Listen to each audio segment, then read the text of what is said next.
tal? ¿Cómo están? Buenas noches. Estamos arrancando Cara o Cruz, como cada domingo, por Unicanal. Clary Arias, ¿cómo estás? Buenas noches. Buenas noches, Jorge Alberto. Puntualmente a las 21 horas. Un día bastante movido. Aquí no en nuestro país, pero al lado en Brasil sí. Acá nomás. Qué paliza de Bolsonaro. 20 puntos, hasta ahora 93% de los votos, por lo menos lo que estaba siguiendo recién escrutados. Y una amplia diferencia. Por supuesto no le alcanza para... no superó el 50%, van a segunda vuelta, eso está fijado para el 28 de octubre. ¿Me permitís mencionar lo que ahora en este instante está actualizando Folha de São Paulo, que es el diario más importante de Brasil? Jair Bolsonaro, 46.66% de los votos, algo así como 48 millones de votantes. Fernando Haddad, del PT, 28.43%, 29 millones y alguito de votantes.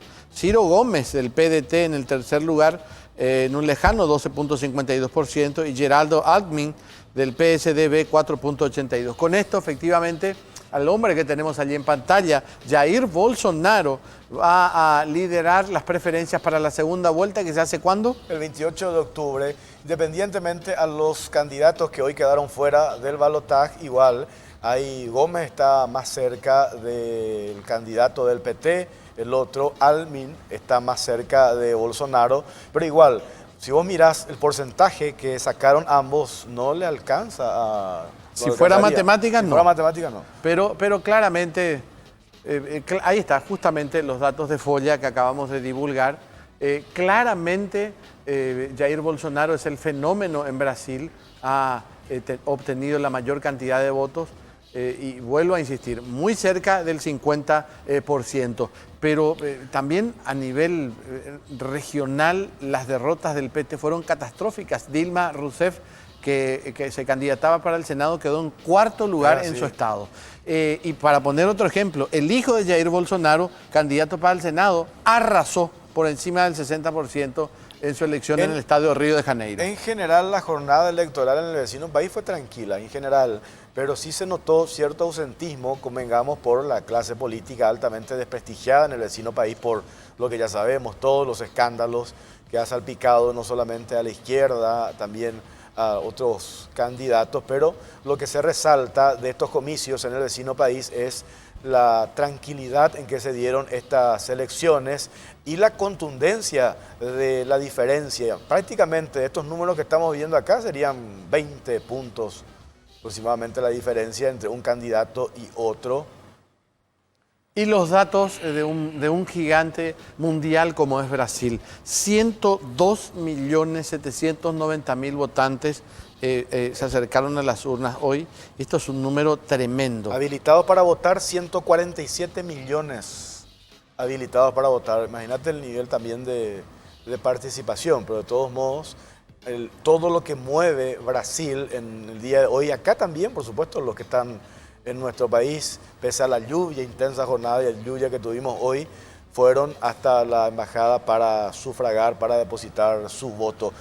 Hacen referencia analistas políticos qué implica esta contundencia en la diferencia del triunfo de Bolsonaro, un golpe durísimo a la izquierda en la región. Uno se pregunta, ¿qué implica esto a nivel político, el posicionamiento de la derecha a nivel regional? Bueno, pero a ver, caramba, este hombre que ha levantado banderas muy peligrosas, Bolsonaro, por ejemplo, un no rotundo al aborto, un no rotundo al homosexualismo, muchas banderas muy conservadoras, es también la respuesta del hartazgo de la gente a la corrupción. No importa si la corrupción es de izquierda, de centro o de derecha. Claramente, por lástima para los de la izquierda, en Brasil la corrupción es de la izquierda y por eso Lula está allí en una cárcel. Ni siquiera ha perdido el derecho no solamente de ser candidato, sino de sufragar. Bolsonaro es un fenómeno tremendo. Sí, cuando fue a votar Fernando Haddad, ex alcalde de São Paulo, intentó hablar con los medios de prensa, pero no se le escuchaba. Los opositores que estaban en los edificios sacaron sus ollas y empezaron a golpear. Y no, increíble la... Paliza hasta en São Paulo, sí, para Haddad.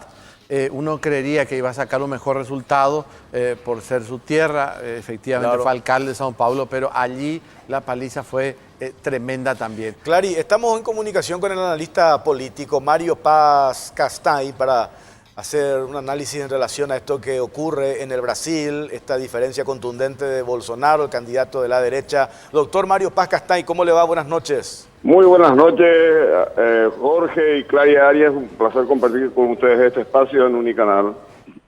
Bueno, doctor, esto que vimos hoy en el Brasil, esta diferencia no la alcanzó, es cierto, para no ir a segunda vuelta, pero contundente fue el triunfo de Bolsonaro, lo que leíamos también en las encuestas. Esto estaba previsto, pero no sé si con esa diferencia tan marcada. La verdad que sorprende la diferencia. Yo tampoco no me imaginaba que... Conste que Bolsonaro estaba en las últimas entrevistas que tuvo entre el viernes y hoy mismo, estaba anunciando que él quería ganar en primera vuelta y que veía la perspectiva de ganar en primera vuelta. Yo creía, con toda sinceridad, no me imaginaba superando el 40%, creía que podía llegar al 40, 41%, pero está trepando casi al 47%.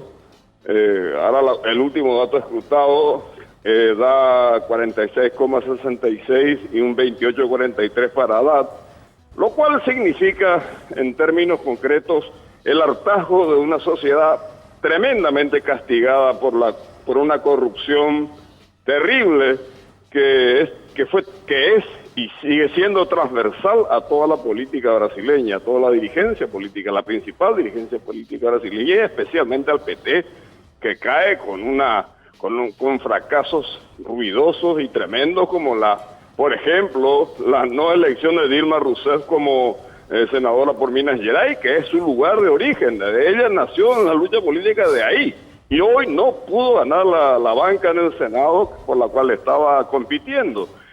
Y todo el sureste, que normalmente vota una votación un poco más fuerte hacia el centro derecho o el centro izquierda máximo, pero hoy fue volcado directamente a Jair Bolsonaro. No estoy percibiendo los datos del nordeste y el norte de Brasil, pero de todas maneras las presencias que se tienen hoy en resultados nos están indicando que va a ser muy difícil que Haddad pueda lograr un giro tremendo en la segunda vuelta. Primero porque si llega a visitarlo a Lula y a pedirle cómo sigue esto en la segunda vuelta, yo creo que está definitivamente derrotado.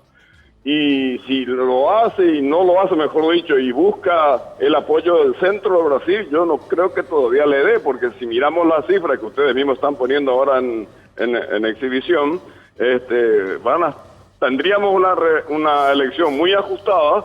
Pero hay que ver si todos van a votar, si todos los votos se transfieren, si todos los votos van a parar a Haddad, que evidentemente no tiene el carisma que tenía Lula, que por eso Lula por eso el PT lo trató de sostener hasta el último segundo, hasta 25, casi 26 días antes de las elecciones, porque evidentemente Haddad no tiene, a pesar que no es un mal dirigente, él no tiene ninguna imputación justamente de corrupción, fue alcalde de San Pablo y tuvo, si se quiere, una gestión, por lo menos lo que hacen los comentaristas y los analistas de Brasil, una gestión, si se quiere, buena, pero no le alcanzó con 20 días de campaña a lo que vino haciendo Bolsonaro desde el principio, que a propios extraños ha sorprendido con una elección, pero que también es la respuesta, como lo dije al principio, de una sociedad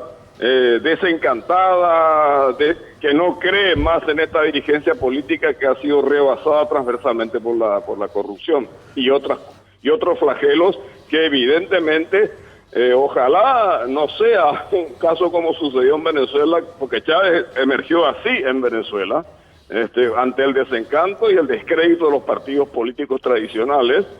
Pero yo no creo eso en Brasil, primero porque Brasil no tiene una tradición política como tenía, Venezuela, y segundo porque en Brasil hay un movimiento de una sociedad líquida que se mueve, un constante movimiento de la política, que también es tradicional en nuestra región, pero que en este momento ha tenido dimensiones insospechadas. Vamos a ver qué pasa en la segunda vuelta. Doctor Paz Castaing, por último, y no por eso lo menos importante, me gustaría una reflexión suya sobre la importancia de una segunda vuelta al balotaje. Aquí vemos una diferencia de casi 20 puntos entre el primero y el segundo y van a segunda vuelta. Aquí en nuestras elecciones pasadas tuvimos apenas 4 puntos de diferencia y no hay segunda vuelta. Ese es un tema que hay que hablarlo alguna vez en este país, en una constituyente. Sí.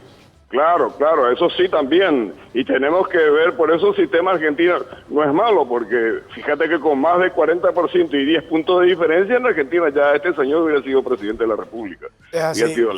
Hubiera sido electo. Entonces hay que tomar en cuenta estos datos porque de todas maneras se ahorran, vamos a decir, situaciones de estrés y gasto político y económico que no le viene bien a la sociedad.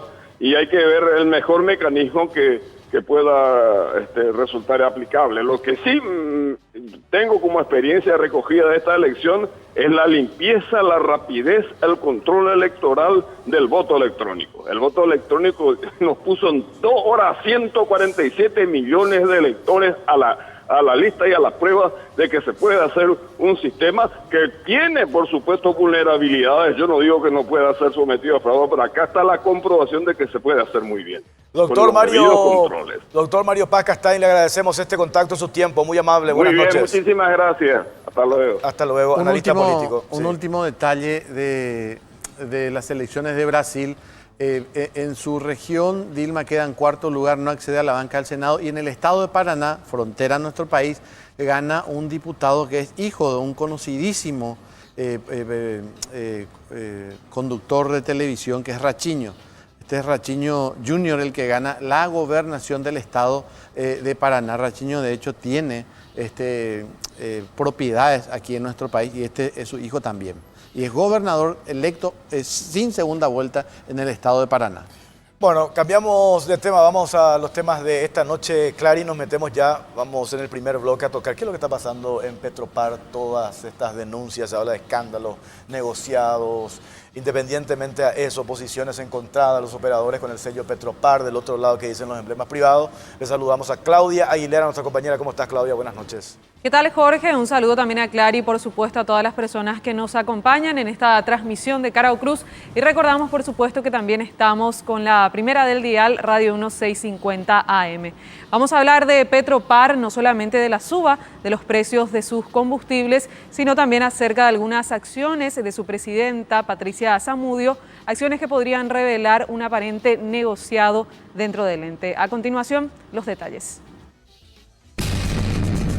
Al igual que los emblemas privados, las estaciones de servicio de Petropar también subieron los precios de sus combustibles y del gas, considerando la alta cotización del dólar y el alza de los costos del petróleo. En un primer momento, los operadores de estaciones de servicio del emblema estatal se rehusaron a aumentar los precios de los productos, pues los colocaría en desventaja frente al sector privado. Sin embargo, comprendieron la situación y se adhirieron a la medida, pero existirían otros motivos para esta decisión precipitada de Petropar de subir sus precios y se debe a la gestión de su presidenta, Patricia Zamudio, quien en septiembre decidió vender más de 7 millones de litros de combustibles a la empresa Monte Alegre S.A., desabasteciendo de esta forma al ente que preside, pero beneficiando a la firma de un colaborador cercano de Mario Abdo Benítez, Conrado Heckle. Otro dato llamativo, según una publicación periodística, es que Patricia Zamudio debe 25 mil millones de guaraníes a bancos privados, compromisos de una empresa que tiene con su marido, José Costa Perdomo, denominada Triqueta S.A. Puntualmente, Triqueta S.A. debe 2.000 millones de guaraníes al GNB Bank y Zamudio transfirió, coincidentemente,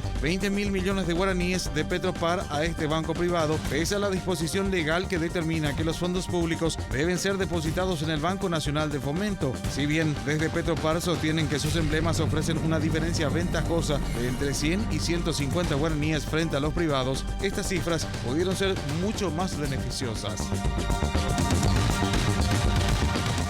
Y a continuación, la pregunta que establecemos a través del Twitter es la siguiente: ¿cómo calificas la gestión de la actual presidenta de Petropar? ¿Buena, excelente, desastrosa o debe irse? La pregunta ya queda habilitada a través de la cuenta @caracruzpi y también los comentarios a través del hashtag COCPI. Gracias, Claudia. Y a este tema del informe hay que agregarle un nuevo hecho que publicamos hoy, Clary, tiene que ver con una compra vía excepción que hizo la presidenta de Petropar de una empresa de gas licuado, gas licuado de petróleo GLP, de una empresa local, de un intermediario, cuando que siempre Petropar compró de un productor, Argentina o Bolivia, de tal manera que el precio tenga competitividad. A ver, es de la empresa de Pedro Balota. De Pedro Balota. 3.5 millones de dólares en compra de gas licuado de petróleo. Pero, a ver, tiene un pretexto la presidenta de Petropar. Dice que el país pudo haber quedado desabastecido el GLP. Hoy demostramos eso en una publicación porque accedimos a un registro de cuando estuvo la presidenta de Petropar. Ella tenía en stock 950 metros cúbicos. Y las operadoras o los emblemas que tienen sello Petropar al mes consumen 1000. O sea, aparte que tenía prácticamente para 30 días, igual si hacía un llamado vía excepción, una compra internacional, eso llega en una semana. Tuvo tiempo igual para hacer la compra de un productor y no de un intermediario, en este caso ¿compró más caro? Por supuesto, porque el intermediario tiene que ganar lo que corresponde, ¿verdad? O sea, Yupita la gas. O Yupima o Ígatu, en algunos locales. Y bueno, ¿qué se le va a hacer, amigo? Bueno, presentamos a nuestros invitados. Está Gustavo Sosa, él es vocero del grupo AOPE, ¿verdad? AOPE. Asociación de Operadores Petropar. Operadores Petropar. Petropar. Sí, ¿qué tal, doctor? ¿Cómo le va? Muy bien, muy buenas noches, Jorge. Buenas noches, Clary. Buenas noches a la teleaudiencia. Estamos a su disposición. Y está el doctor Luis Villamayor, que es abogado de este gremio de operadores. ¿Cómo está, doctor? Muy bien, gracias. Gracias por invitarme. Y también del otro lado, Clary, Vicente de San Martín. Él es miembro de la Asociación de Propietarios de Estaciones de Servicio y Afines, APESA. ¿Cómo estás, Vicente? Buenas noches, Jorge. Un placer estar con ustedes. Bueno, a ver, empezamos acá con Gustavo. Esta situación, ¿ustedes ya llegaron a un acuerdo con la presidenta de Petropar en lo que respecta al tema de cómo van a trabajar cuando se dispuso la suba, el aumento del precio del combustible? ¿Ustedes reclamaron números? ¿Se les mostró esos números que justifiquen el aumento de los precios? Negativo, totalmente negativo. Nosotros fuimos sorprendidos en nuestra buena fe. Nosotros, te puedo dejar mi celular, puedes verificar, te puedo dar mi correo, puedes verificar personalmente, y muchos amigos operadores no recibieron, y yo hasta la fecha no he recibido ninguna comunicación de la presidencia. Sí, el domingo, cuando ya le reclamé a uno de los ejecutivos, me envió un WhatsApp. Fuimos sorprendidos en nuestra buena fe y nos he analizado, inclusive en la reunión, la última reunión, participaron algunos compañeros, ¿verdad? Y yo no sé si no tuvieron la fortaleza o qué, pero fue un vocero en representación nuestra como para estudiar los costos. Al final no se le pasó y sin autorización ellos con la presidenta decidieron levantar la reunión, diciendo que estaban de acuerdo con los costos, y totalmente falso. Digamos que ellos nos haya comunicado a nosotros con antelación el tema, o si no, nosotros nos hubiéramos preparado, hubiéramos comprado con anticipación nuestro stock si sabíamos que iba a subir. Inclusive como hizo Conrado Heckle. No, claro, él compró 3 días antes que suba el gasoil. Mira, y otro emblema, ¿verdad? No yo le comento que privados, una semana antes privados. Nos hemos reunido con la presidenta. Cuando ella asumió, nos llamó y nos reunimos y nos dijo claramente que nosotros íbamos a mantener la competitividad en el mercado, que si de alguna manera iba a subir el precio, iba a subir en el mismo margen que suben también los emblemas privados, ¿verdad? Sin embargo, no fue así. De la noche a la mañana ya nos encontramos con la sorpresa que teníamos que alzar. Algunos hemos aguantado hasta el martes con el precio viejo, ¿verdad? Y porque teníamos digamos, una conversación pendiente con la presidenta y teníamos esperanza de que se mantenga el precio. Y nosotros realmente, nuestro caballito de batalla es la ciudadanía. O sea, la ciudadanía ha tomado como Petropar como un emblema suyo, no solamente nosotros los distribuidores, sino de la misma ciudadanía. Sí, a ver, voy a ir de este lado con el señor San Martín.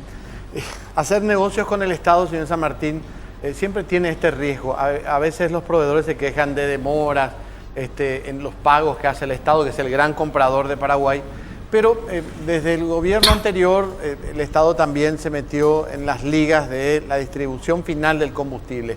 Y los vaivenes de la política tal vez nos lleven a esto, a este desmadre que hay ahora, a este desorden y a una preocupación de los que operan con el emblema Petropar. La verdad, siempre los políticos entran en el mercado de los combustibles. ¿Cómo, San Martín? Y anteriormente con precios políticos, con precios artificiales que son los que produjeron, por ejemplo, esa deuda de 300 millones de dólares que tiene Petropar, que jamás pagó y con que PDVSA. probablemente van a ser 500 millones con los intereses, ¿verdad?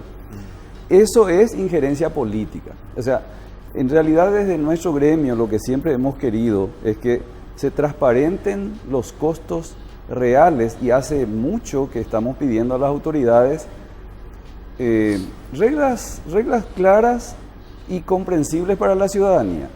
El precio del petróleo es un precio que uno accede por internet, el precio del dólar está a la vista y los demás componentes se saben. O sea, no sé por qué siguen con estas maniobras que en realidad genera mucho desconcierto, y sobre todo ahora que entró en el mercado minorista, realmente es muy complicado. En su momento yo le había llamado como un elefante en una cristalería, entrando Petropar en el mercado minorista. La verdad que causa muchas distorsiones. Nuestra propuesta siempre fue una fórmula sencilla que incluya precios del producto, precio internacional del producto, el dólar y los componentes, impuestos, tasa de internación y la distribución. Con eso, cada ciudadano, y que se haga una vez al mes, porque hoy, por ejemplo, parte de la desorientación de mis colegas de Petropar se debe a que no hay regla. En este momento todo está liberado, entonces los emblemas privados empezaron a subir escalonadamente. Y sin embargo, Petropar lo hizo de una.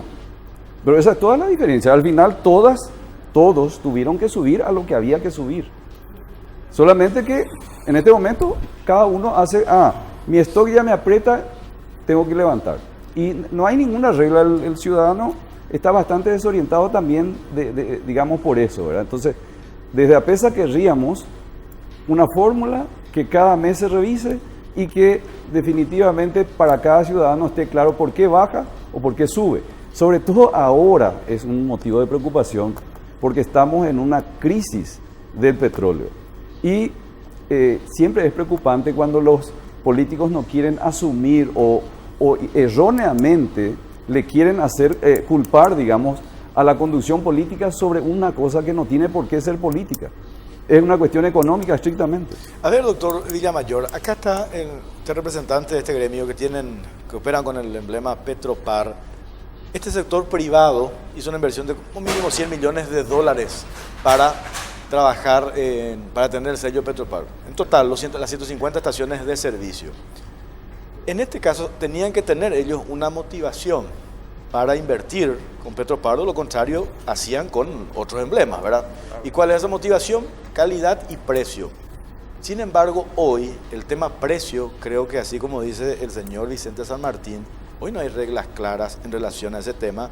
Entonces, cuando le igualamos a los 150 o a las 150 estaciones de servicio de Petropar con los emblemas privados, ¿dónde está la diferencia para que este sector pueda marcar la diferencia y de paso también de alguna u otra manera regular el precio en el mercado?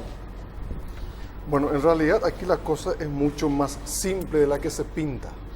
Esta cuestión de combustibles, desde los tiempos en que yo era diputado, siempre se ha tratado de darle una complejidad innecesaria, porque esa fue la manera muchas veces de disfrazar una cuestión contundente. Ya en mi tiempo de diputado yo me había enfrentado con el gremio de APESA, porque en aquel tiempo, no estando Petropar como operador, básicamente se trataba de un oligopolio que jugaba arco libre. Se juntaban todos los emblemas y decidían cuánto iban a ganar. El sueño de que exista una estación minoritaria dependiendo directamente de Petropar, ya es del año 95. Ya Antonio Fernández Gadea lo había propuesto cuando Blas Chamorro era presidente de Petropar. Pero siempre por intereses, donde tiene mucho que ver lo político, por los favores políticos que uno u otro actor debía a APESA, nunca se pudo concretar. En el periodo anterior, periodo presidencial, aparecieron más de 150 estaciones de servicio de Petropar que tienen la virtud de establecer un contrapeso a la mera especulación que se ha impuesto siempre en APESA. Y eso, imagínense, ahora para coronar la cuestión, ¿qué es lo que cambia? Viene una persona que proviene de ese gremio, que es Patricia Zamudio, que tiene mentalidad de APESA, no es mentalidad estatal, y por supuesto es el resultado que estamos teniendo hoy. Cambios radicales que flaco favor le hacen a la población, que finalmente cuenta con una distribuidora de combustible, con un sentido social, ¿verdad? Porque finalmente este distinguido caballero, como otros que son dueños de estaciones de servicio, también buscan un lucro, pero aquí por primera vez lo político tiene un factor positivo, no negativo, porque Petropar es del Estado. Entonces, yo lo que quiero decir es una clara cuestión que la ciudadanía seguramente ya entiende. Sin decir aguabá, ahora se aumentan los precios, o se intenta aumentar los precios de Petropar, que es algo que causa un prejuicio a todos los paraguayos. Porque el costo de combustible, aquello que me están observando, es más delicado inclusive que el precio del dólar. Porque con el precio del dólar se puede amortiguar, se puede hacer una serie de cuestiones, pero el combustible tiene un efecto inmediato en toda la canasta familiar, en el sueldo mínimo, en el transporte, hasta en la hamburguesa que comemos en la hamburguesería. Evidentemente Patricia Zamudio no lo entiende de esa manera porque ella se debe a otro gremio.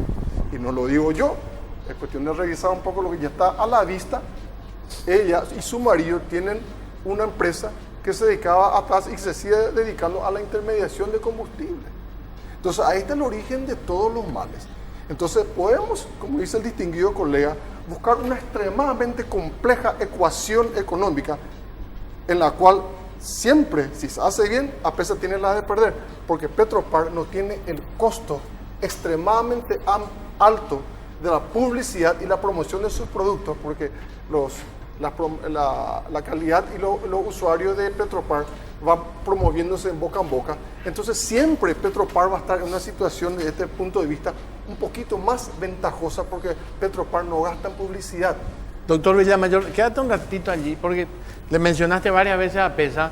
Quiero aclarar. Y doctor San Martín, ¿esta es una guerra Petropar versus APESA? No, factores políticos evidentemente están queriendo que haya una guerra, pero quiero aclarar de que APESA aglutina no solamente las estaciones de todos los emblemas, o sea, APESA aglutina también las estaciones Petropar. Hay un grupito de operadores Petropar que formaron una asociación para, digamos, beneficio propio, tratando de presionar como para que tengan precios preferenciales en detrimento de todo el resto del sector. Ese grupito es, acá donde ese está grupito Gustavo Soso, es el que está, digamos, representado acá en esa mesa. En realidad, una gran cantidad de operadores de APESA, o sea, son de Petropar. O sea, en nuestro gremio están de todos los emblemas. Nuestro interés, desde luego, no es generar, y ahí también tengo que aclarar algo, porque en realidad lo que quería aclarar es que APESA no es el importador, APESA no es el beneficiario de las políticas. APESA aglutina a los operadores de estaciones de servicio, al sector de las pequeñas empresas que están al final de la cadena de comercialización. Ahora, señor San Martín, siguiendo nomás el hilo del doctor Villamayor, voy a poner un ejemplo claro. Los emblemas Petropar vinieron a sacudir un poco, no sé si es lo oligopolio, como dice Villamayor, pero esa modorra tan peligrosa de cierto cártel también, si vale la pena. Acá Alejandro Bullari, mi amigo Alejandro Bullari, vino, no, yo tuve que poner 5 estaciones de Petropar, porque la gente elige Petropar, decía. O sea, en algo también vino a mover un poquito el mercado. Bienvenido, por eso, en APESA están de todos los emblemas. Bienvenido Petropar. De hecho, tenemos muchos socios que son de Petropar. O sea, no es Y de hecho nosotros lo que queremos justamente es que se respete al sector minoritario, porque es difícil luchar contra realmente las empresas importadoras que siempre evidentemente buscan maximizar sus beneficios, ¿verdad? En ese sentido, Petropar ya está. No tenemos nosotros quejas contra Petropar ni contra la distribuidora, ya está eso. Y de hecho lo que sí querríamos es que no haya distingos, que las reglas sean claras y iguales para todos. ¿Por qué a ellos deberían dársele, ya le dieron el beneficio del crédito? Muy interesante, por cierto, que rompió todos los esquemas también, porque ahí estamos hablando de miles de millones de crédito que a lo que un operador normalmente no accede. Evidentemente con ese crédito se puede hacer otras estaciones y otros negocios también, ¿verdad? Pero los emblemas privados también accedieron a esos créditos, no solamente ellos. Los emblemas privados que también tienen estaciones de servicio, ¿verdad? 5 millones de litros se compró a crédito. Pero tenemos que ir a una pausa. Vamos a seguir hablando sobre este tema. Una pausa, ya venimos.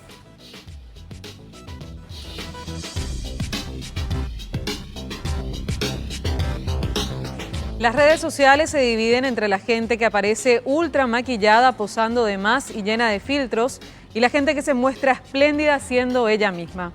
Pool, la única gaseosa con jugo natural de fruta, está del lado de los que no necesitan retocar con Photoshop lo que van a subir a Instagram, ni de los que cambian su tono de voz para impresionar, porque siendo nosotros mismos es más natural. Pool, menos filtro, es más natural.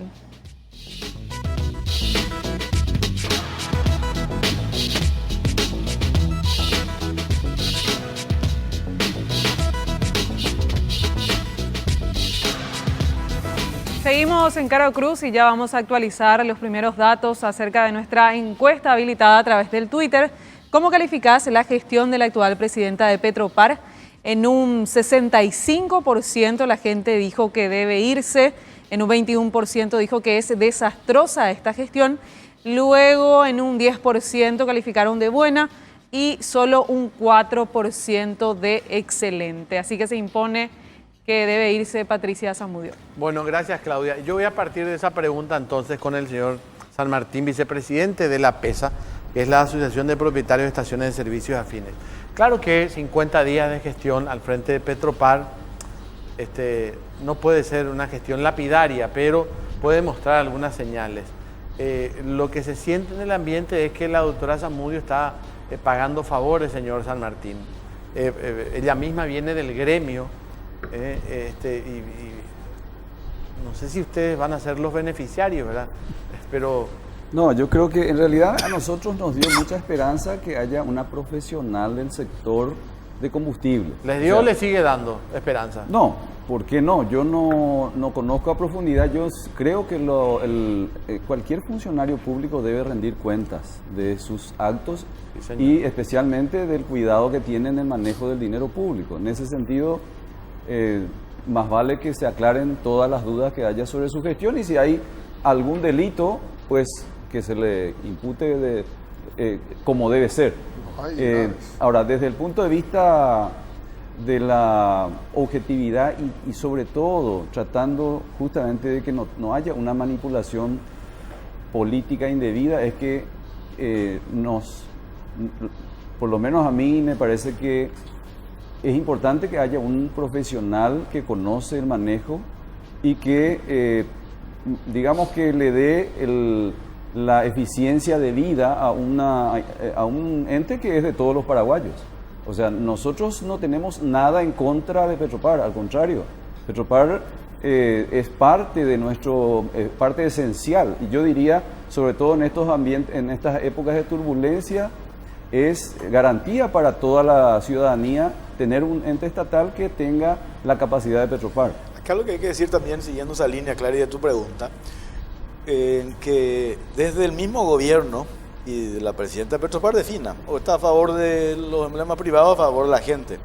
Porque convengamos que Vicente San Martín, cuando usted dice nos preocupa el manejo político, etcétera, etcétera, lo que se dio en la administración anterior, ninguna estación de servicio quebró, al contrario, se fueron abriendo más estaciones de servicio. O sea, al gremio no le fue tan mal con la irrupción de los operadores de Petropar en el mercado. O sea, tampoco no le fue muy mal, ¿verdad? Porque seguimos viendo el crecimiento que tuvo el sector y un crecimiento constante, sostenido, ¿verdad? No hubo cierre masivo de estaciones de servicio o algunos socios de ustedes quebraron, ¿verdad?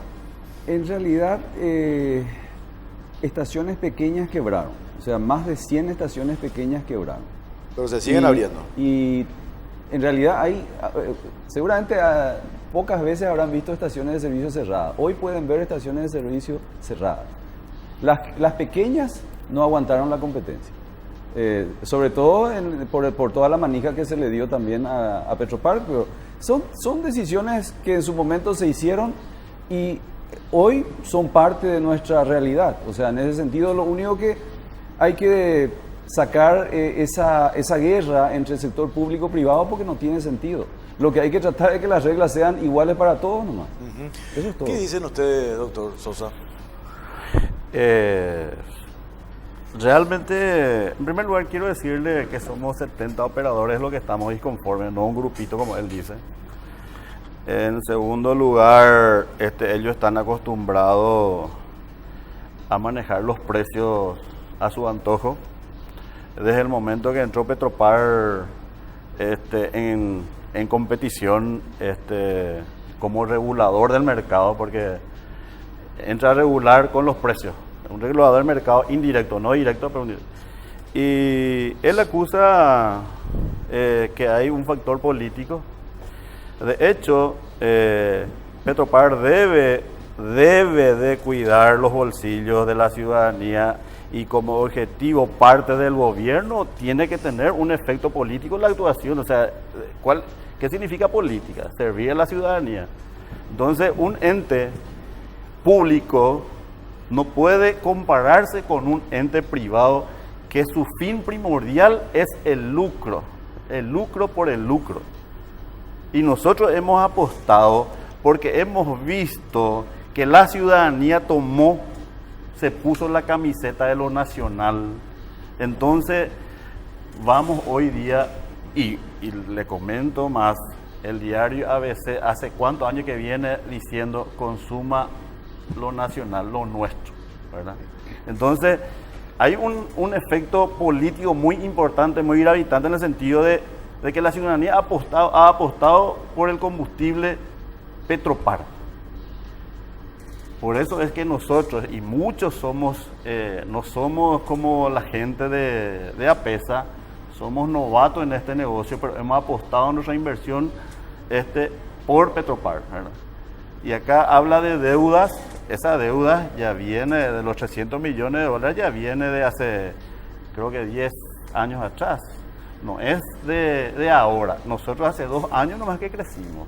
Y estamos apostando a que crezca Petropar y como para que el día de mañana, si tenga que pagar Petropar esa deuda, tengan la posibilidad de pagar y no quebrarse, no rematar Petropar para pagar esa deuda. Un ratito allí. Doctor Villamayor, ¿vos crees que la doctora Patricia Zamudio tiene una misión, digamos, liquidar el emblema Petropar? No Petropar, la oficina estatal, el emblema Petropar. Bueno, me alegra que menciones eso, Clary, porque no quiero que esto se interprete como un ataque a APESA. APESA finalmente está en su papel. Así mismo. Ellos están haciendo... Es una asociación. Por supuesto, y la finalidad de ellos es, pues bien, producir resultados positivos para sus miembros. Perfecto. Aquí el problema se llama Patricia Zamudio. En primer lugar, yo no entiendo con qué criterio se le nombró a ella, porque ella ya incurre en lo que es conflicto de intereses. ¿Cómo si su marido tiene una empresa que se dedica a la intermediación de combustibles, que tiene deuda aquí y allá, inclusive con operadoras, con otros emblemas, con bancos, y ella va a subir como presidenta de Petropar? Y te digo más, ahora que está muy en boga esta cuestión de contratar gente de los Estados Unidos, yo también estudié en los Estados Unidos, ella tiene suerte de que no está en los Estados Unidos. Allí ella hubiese sido imputada hace rato por un delito que se llama insider trading, es decir, el negociar con información privilegiada, que es claramente lo que hizo en el caso de venderle 7.5 millones de litros de combustible a Conrado Hawkley días antes de la suba. Pero por favor, eso es más, nosotros con un grupo de ciudadanos, yo estoy más aquí como un grupo, representando un grupo de ciudadanos que a estos distinguidos caballeros, que son un grupo importante, estamos estudiando la posibilidad de denunciarla a ella ante la Fiscalía General del Estado, porque lo que ha hecho es gravísimo.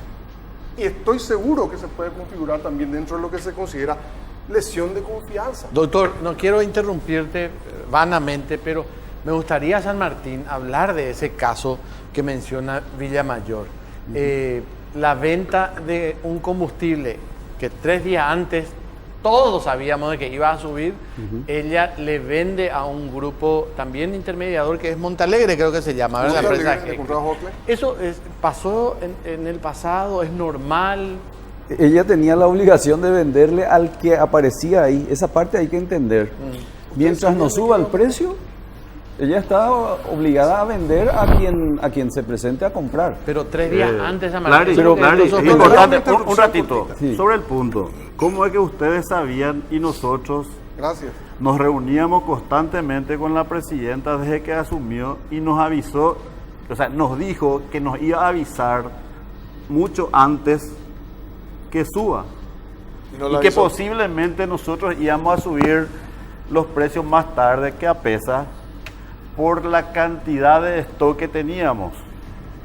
Teníamos, inclusive en un momento dado, ella había declarado que teníamos todavía stock para un mes. Y resulta que se vendió nuestro stock a nuestro contrincante comercial y nosotros nos vemos obligados a alzar nuestro precio por encima del precio que los emblemas privados alzaron. También es importante ahí analizar que la suba de los precios es algo de preescolar. Es como vos entrar en Excel, vamos a alzar 300, 300. ¿Verdad? ¿Qué análisis cree usted que va a haber ahí si agarra el precio y le aumenta 300? ¿Verdad? San Martín. Quiero aclarar, entiendo que son nuevos en el negocio y por eso incurren en reiterados errores. Primero, APESA es el representante de los minoristas, no representamos a los importadores y a los emblemas. Un tema, ¿verdad? Para empezar. O sea, porque no somos nosotros en realidad los que subimos los precios. A nosotros nuestros emblemas nos dicen a cuánto tenemos que vender. O sea, nosotros no ponemos precio, nuestros emblemas son. Y ahí quiero aclarar para entender la estructura del sistema. Hay que decirlo también, San Martín, que los emblemas también son dueños de estaciones de servicio. O sea, hay emblemas que tienen sus estaciones de servicio, como Petropar tiene sus estaciones propias. Pero eso hay que decirlo nomás también. Pero claro, ahí es donde hay que aclarar. Una cosa son los emblemas y ustedes son los clientes del emblema Petropar. Pero la planta Petropar no es de ustedes. La planta Petropar le vende a 18 distribuidoras, además de sus estaciones de servicio. Esa parte es lo que hay que entender. Pero ahí hay que hacer la siguiente puntualización, San Martín. Sí. Por poner un ejemplo, ya que se mencionó, Montalegre, de enero a julio, porque agosto no compró absolutamente nada, de enero a julio compró casi 3 millones de litros de combustible. Justo compra en septiembre, teniendo la información de que iba a subir el precio 7,5 millones de litros, el doble de lo que compró de enero hasta julio. Entonces ahí es donde se da esto que dice el doctor Villamayor, lo del conflicto de intereses por dos lados, uno por la condición de la presidenta de Petropar y por otro por el asesor estratégico del presidente Mario Abdo Benítez. Y aparte de eso, es cierto que los operadores no son dueños de Petropar, pero cuando decide Petropar tomar intervención o irrumpir en el negocio, ellos tienen que tener una diferencia para que al tener la diferencia en el precio puedan actuar como reguladores y no como anteriormente se hacía que... Sobre el punto, Jorge, a nosotros cuando nosotros quisimos invertir, nos dijeron formar parte de Petropar. No de abrir un almacén que nos va a vender Petropar, son socios estratégicos, son socios estratégicos. Totalmente. Bueno, lo que pasa es que la planta tiene como clientes más a las distribuidoras que a las estaciones Petropar mismas. O sea, por eso yo les digo, y eso de que compren o no compren, o sea, hasta que ellos, primero que todo sabíamos que iba a subir. Todos los que no sabíamos en qué momento exactamente, pero sabíamos que iba a subir. Y finalmente la empresa le tiene que vender al que se presenta a comprar. O sea, Petropar le vende y compra, eventualmente también se hacen intercambios de productos eventualmente. O sea, a nivel de plantas, prima más la logística. A nivel de emblemas es donde empieza el tema de la competencia. Pero a nivel de plantas es una cuestión de logística. Eventualmente hay una partida... Ahí es donde se plantea el tema de cuál es la decisión política. Desprenderte de tu stock para favorecer al sector privado o tener en stock y prolongar la suba en favor del bolsillo de la gente. Por eso es una cuestión de decisión política de qué es lo que quiere una administración. Entonces, eso es clave. Por eso, si me permitís, Sí. te quiero agregar. Para mí, Patricia Zamudio es una persona absolutamente inhabilitada para estar ocupando ese cargo. Más allá del conocimiento que tenga de la parte del rubro en el cual ella está. Ella tiene que seguir la política de Petropar, que sin duda es parte de una política nacional. Lo mismo se aplica, por ejemplo, a esta barbaridad que hizo ilegal, a todas luces, y según el distinguido colega va a estar de acuerdo conmigo, de transferir ese dinero de BNF a los bancos privados, cuando que no solamente hay un decreto presidencial vigente que lo prohíbe, sino una pero ley. la misma ley de presupuesto lo prohíbe, 6025/18. Entonces, ¿qué es lo que nos dice eso? Evidentemente, ella tiene otras cuestiones en mente, pero no el mandato estatal de manejar una empresa que tiene un contenido social. Por eso que se creó Petropar. Petropar no se creó para simplemente tener unas cuantas estaciones de servicio y mejorar la situación económica de algunas personas. Se creó con un mandato, con una misión. Por lo tanto, por eso respetuosamente yo estoy en desacuerdo con el distinguido colega. No es que Petropar le venda a cualquiera que aparezca nomás. Le vende de acuerdo a la misión estatal que tiene en base a que emana de su propia creación. Claudia. Le quiero consultar al señor Gustavo, ¿qué finalmente pasa con estos 70 operadores? ¿No suben el precio de los combustibles o...?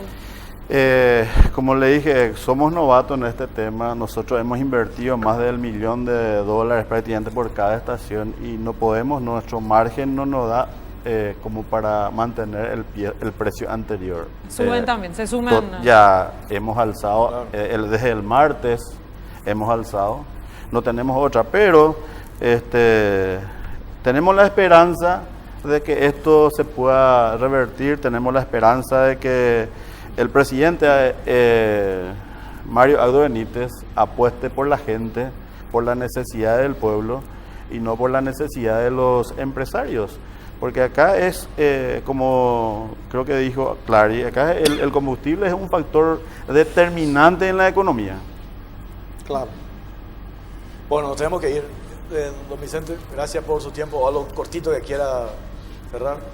No se tiene que subsidiar los combustibles porque el costo es exorbitante.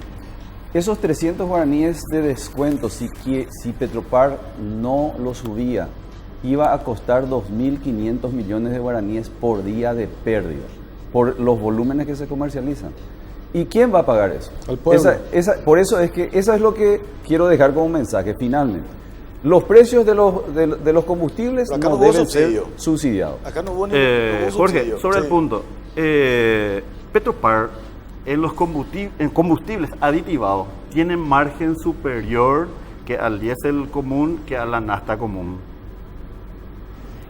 Tiene más o menos una utilidad en el diésel, ¿verdad?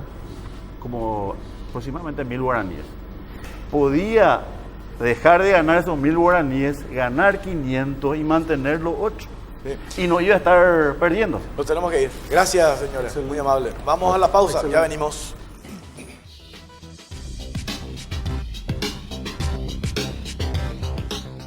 Es momento de planificar tus vacaciones comprando tus pasajes de líneas aéreas Gol. Con las tarjetas de crédito del Banco Basa tenés 18% de descuento y además podés hacerlo hasta en 12 cuotas. Si todavía no tenés tu tarjeta de crédito o para conocer las bases y condiciones, ingresa a www.bancobasa.com.pi o llama al 618-7070. Banco Basa, cuando quieras, estamos.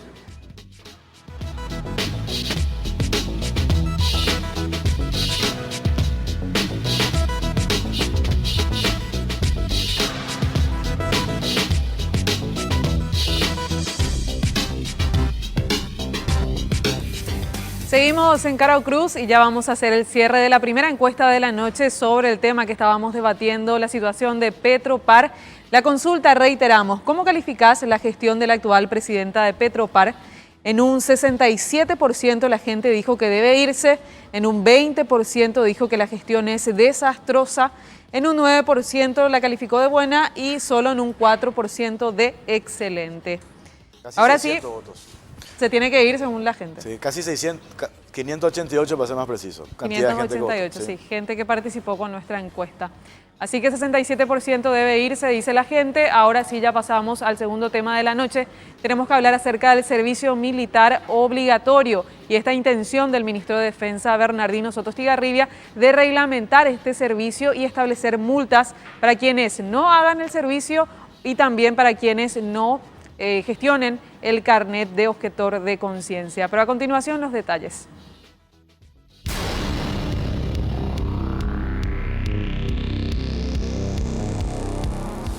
Días atrás, el ministro de Defensa, Bernardino Soto Estigarribia, anunció la intención de presentar un proyecto de reglamentación del servicio militar obligatorio antes de fin de año y que incluirá multas para quienes no cumplan con el servicio. Es decir, las personas tendrán la opción de realizar el servicio militar, presentar la objeción de conciencia o bien pagar una multa que rondaría los 1.300.000 guaraníes, monto que debería abonarse a lo largo de 8 años. Esto una vez más fue criticado desde el Servicio de Paz y Justicia, pues acusan a la iniciativa de arcaica y cuestionaron si el gobierno de Mario Abdo Benítez pretende salir a controlar en las calles quienes cuentan o no con la baja militar o con el carnet de objetor de conciencia, cuando lo que el gobierno lo que realmente debería ofrecer a los jóvenes son opciones laborales o de estudio. Además, legisladores se unieron a esta postura y amenazan con derogar la ley del servicio militar obligatorio.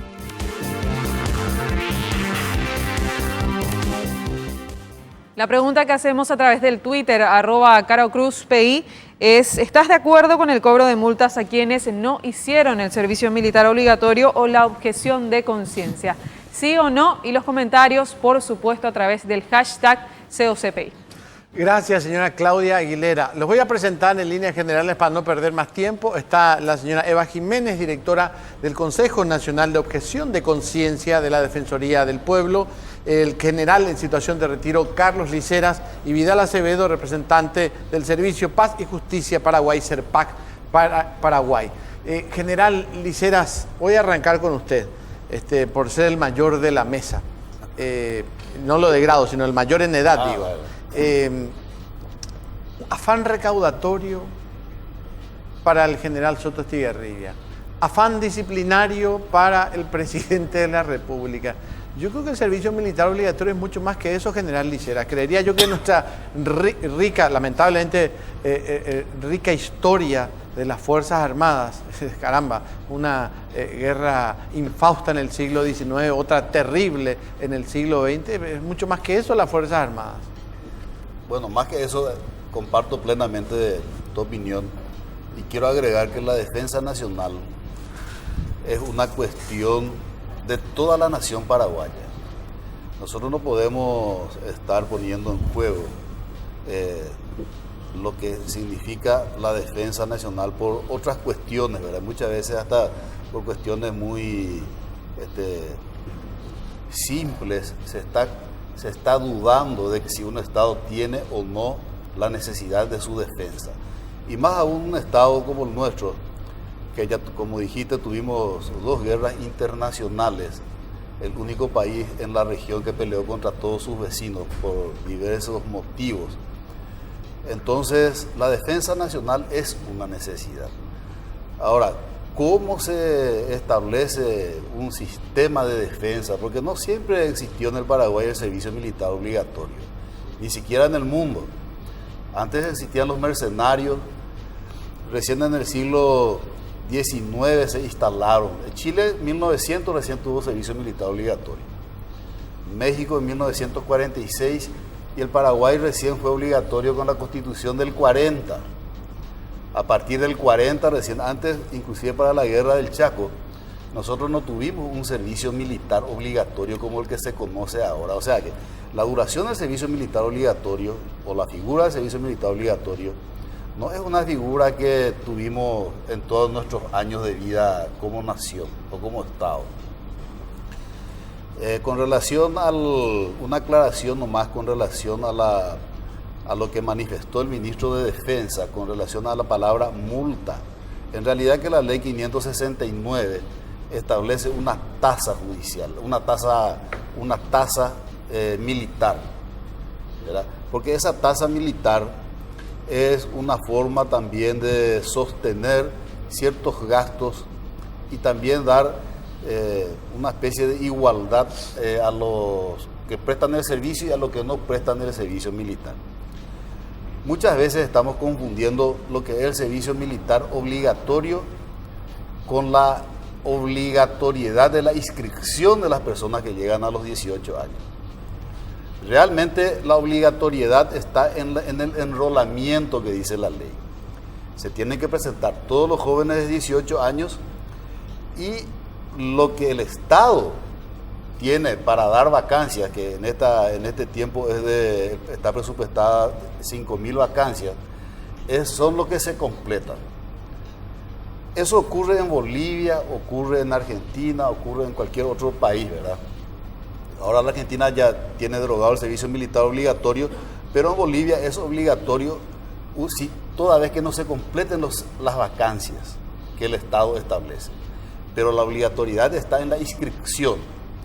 Y ahí es donde yo quiero resaltar de que también tendríamos que tener en la mesa la representación política del país para poder debatir estos temas de defensa nacional y en donde el joven, ¿verdad?, tenga que prestar un servicio a su patria y debe salir del ámbito de las Fuerzas Armadas, el sistema de reclutamiento, y tiene que formar una institución superior en donde administre al mismo tiempo servicio militar, objeción de conciencia o servicio social sustitutivo, porque es una necesidad de un país como el nuestro, de que un joven a los 18 años tenga una prestación a su país, ¿verdad? Que no quiera trabajar, no quiera hacer nada, tampoco quiera prestar un servicio social sustitutivo, un servicio social a su país. Entonces estamos ante una situación que primeramente atenta contra las leyes, porque nosotros tenemos unas leyes en vigencia, tanto para el servicio militar obligatorio, tenemos la objeción de conciencia, pero no tenemos la reglamentación de la objeción de conciencia para la prestación del servicio social sustitutivo. En igualdad de condiciones al servicio militar obligatorio, que sería, por ejemplo, si un soldado le cuesta al Estado paraguayo X monto, también el objetor de conciencia tiene que recibir esa misma, y eso sería, por ejemplo, en alimentación, en vestimenta, etcétera, en entrenamiento. Pero mientras estemos organizados socialmente de esta manera, los jóvenes tendrían que prestar un servicio social al país.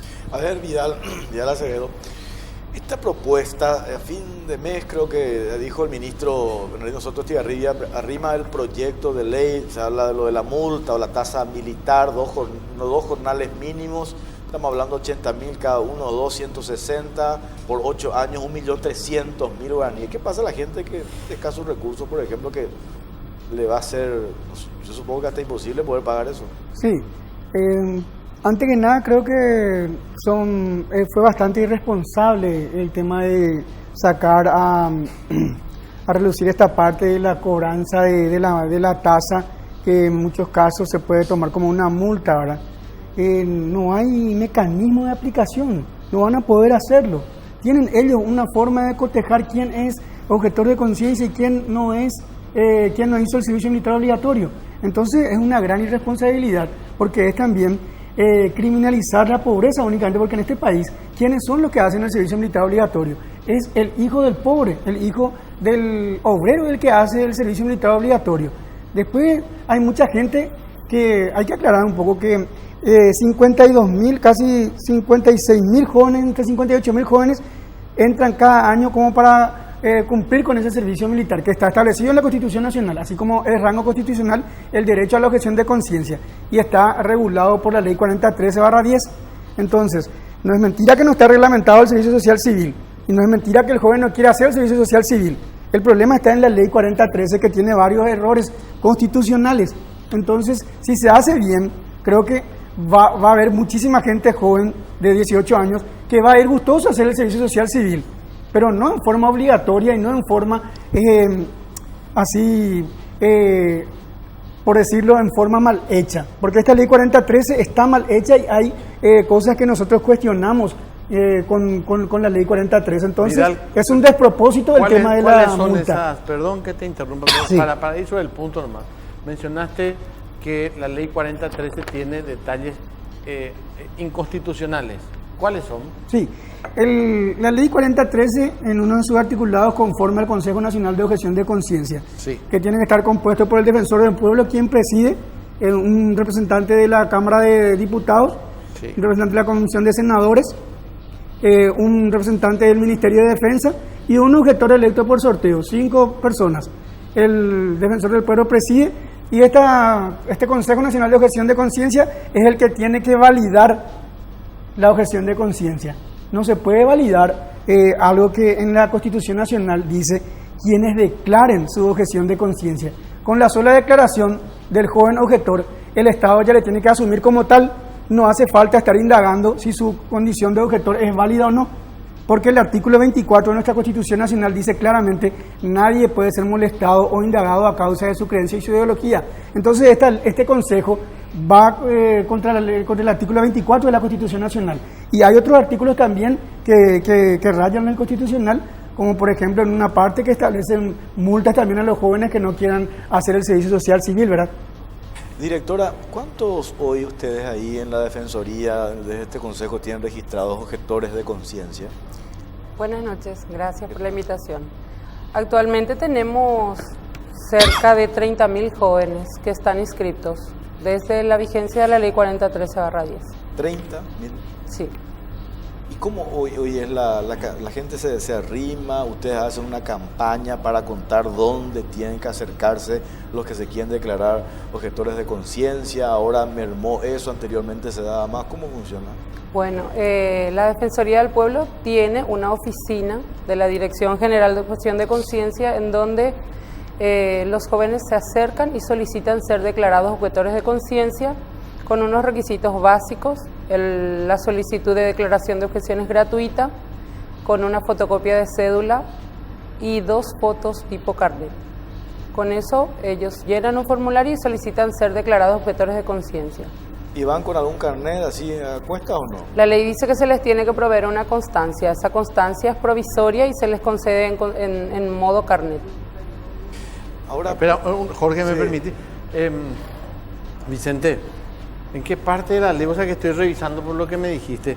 El Consejo Nacional de Objeción de Conciencia al Servicio Militar tendrá las siguientes funciones: A, recibir las declaraciones de los objetores y expedir constancia de su presentación a los mismos. ¿Qué es lo que dijo ahora la directora? B, comunicar a las Fuerzas Armadas las presentaciones recibidas y considerarlas. Y considerarlas. Eso es lo que vos decís. Sí, y considerarlas. Incluso el tema para pasar a la Fuerza Armada no tendría que pasar porque es que no es competencia así, netamente civil. Incluso la conformación del Consejo. Dice la señora.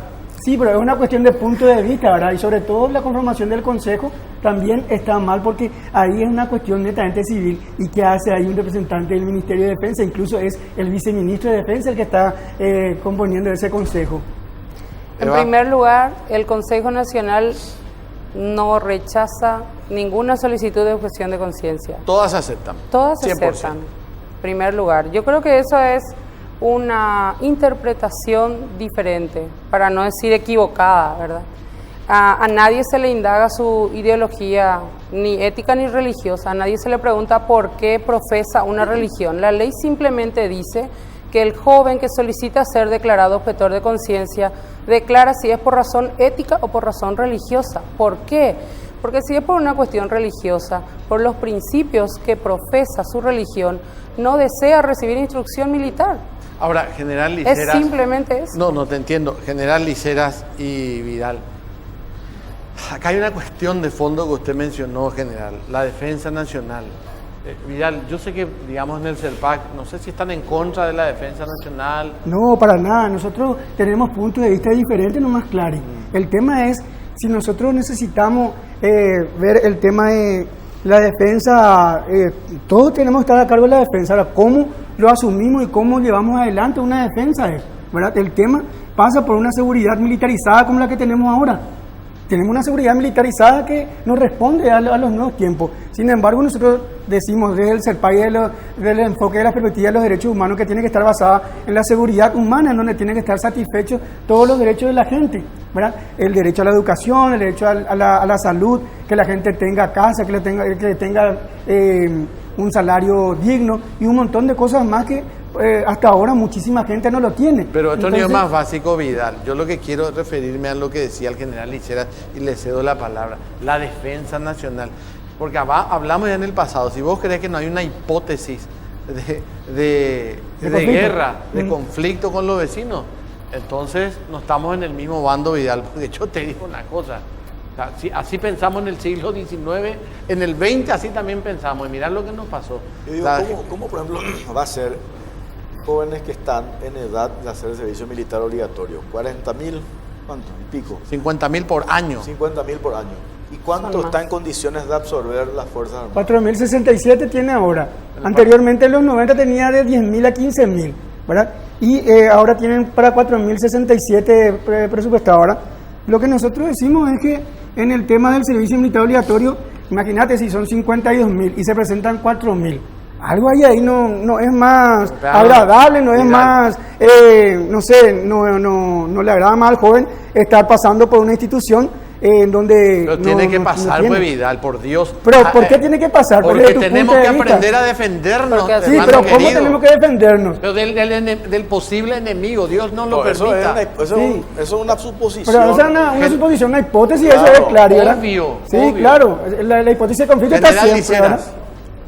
Bueno, ahí nosotros tenemos que ir a la historia. No es la primera vez que estamos ante objetores de conciencia. Y siempre el Estado paraguayo respetó la objeción de conciencia. La guerra se desarrolló en territorio del Chaco, donde están los menonitas, ¿verdad? Que no fueron a la guerra y ya eran, muchos de ellos ya eran hijos nacidos en territorio nacional, ya eran paraguayos. Y el gobierno de ese entonces respetó su objeción de conciencia. No es que no se respeta la objeción de conciencia. De los 60 a 70 mil jóvenes al año que tienen edad de 18 años, las Fuerzas Armadas no tienen la capacidad, no las Fuerzas Armadas, porque nosotros confundimos de que este problema es un problema de Fuerzas Armadas. La defensa nacional es un problema de la nación paraguaya, no solamente de la Fuerza Armada.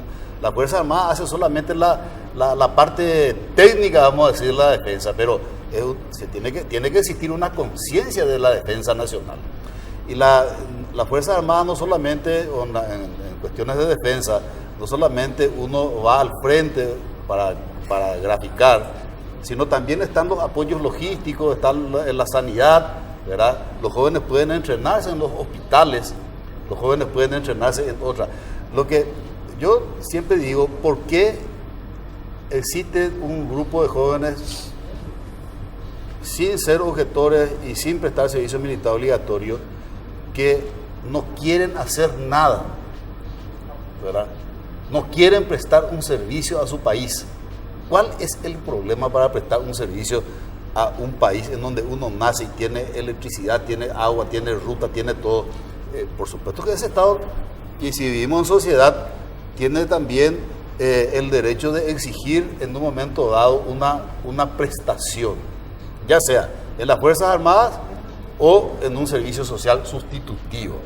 Ese es el punto. De los 70.000 hombres, 5.000 absorbe las Fuerzas Armadas. Porque es lo que el Estado paraguayo tiene capacidad de presupuestar en tiempo de paz. Y no sé si es la necesidad o no de nuestra defensa, pero es lo que el Estado destina en recursos. Los demás tienen la obligación de registrarse. No hay necesidad de que se los arree, ¿verdad? No, eso es una cuestión totalmente, porque a lo mejor antes no existían los medios tecnológicos como para poder registrar a todos los jóvenes que llegan a los 18 años. Pero hoy en día tener el control de una población de 8 millones de habitantes es muy fácil. General, hay que interrumpir. Vidal, vamos dilucidando la cuestión. En el presupuesto general de gasto de la Nación hay capacidad para absorber 5.000 jóvenes en edad del servicio militar obligatorio. Y son más o menos 60, 65.000. Ojalá tuviéramos un dato oficial de los jóvenes que cada año cumplen, de los varones que cumplen 18 años. ¿Qué opinas de la posibilidad de que esto se haga, por ejemplo, por sorteo? Bueno, en realidad tenemos que empezar a debatir y a escucharle a todos los, a cada una de las, a cada uno de los sectores, ¿verdad? Por ejemplo, acá el Consejo Nacional de Objeción de Conciencia, por ejemplo, todavía no le llamó a los sectores quienes trabajamos y desarrollamos este tipo de trabajo desde hace mucho tiempo. No nos llamaron. Yo solicité audiencia a la Defensoría del Pueblo para hablar de este tema. No, con defensor del pueblo. Con el doctor Godoy, pero solamente por falta de tiempo, solamente él que no nos recibe, ¿verdad? Entonces, el tema pasa porque se pueda escucharle a todos y poder hacer una cosa que revierta en la ciudadanía. Nosotros no estamos para trancar no estamos para poner el palo a la rueda. Nosotros desde el CERPAC creemos que estamos colaborando con la sociedad de nuestro enfoque, ¿verdad? Pero cuando decimos que nosotros permanentemente tenemos que ver cómo los jóvenes tienen que estar obligados a hacer esto, a hacer aquello, pensemos que el servicio social, que el servicio militar y tanto el servicio social civil son nuevas formas de trabajo forzoso incluso, ¿verdad? Porque en pleno siglo XXI pensar todavía que tenemos que estar obligando a los jóvenes, está bien, es una cuestión constitucional, pero estar obligándole a los jóvenes a hacer algo que está en contra de lo que ellos quieren que no quieran hacer, por algo no se presentan. Claro, pero ceder algunas horas de su juventud por el bien de la sociedad, a su municipio. Sí, yo estoy de acuerdo con eso. A su barrio, a su plaza. Sí, yo estoy de acuerdo. Muchísimos jóvenes hacen eso, Clary. Muchísimos jóvenes son confirmando, hacen un montón de trabajos voluntarios, ¿verdad? Acá lo que se cuestiona por parte de nosotros es la obligatoriedad de un servicio social cuando también hay un servicio militar, ¿verdad? O sea, indefectiblemente tenemos que hablar del servicio militar obligatorio y del servicio social civil obligatorio porque son inherentes a ambos, ¿verdad? Tenemos que ir a la pausa. Igual, si yo estoy estudiando, el joven que está estudiando ya está haciendo un servicio, ¿por qué le tenés que obligar que haga objetor o servicio militar obligatorio? Tenemos que ir a la pausa. ¿Por qué me miras así? Pausa, ya venimos.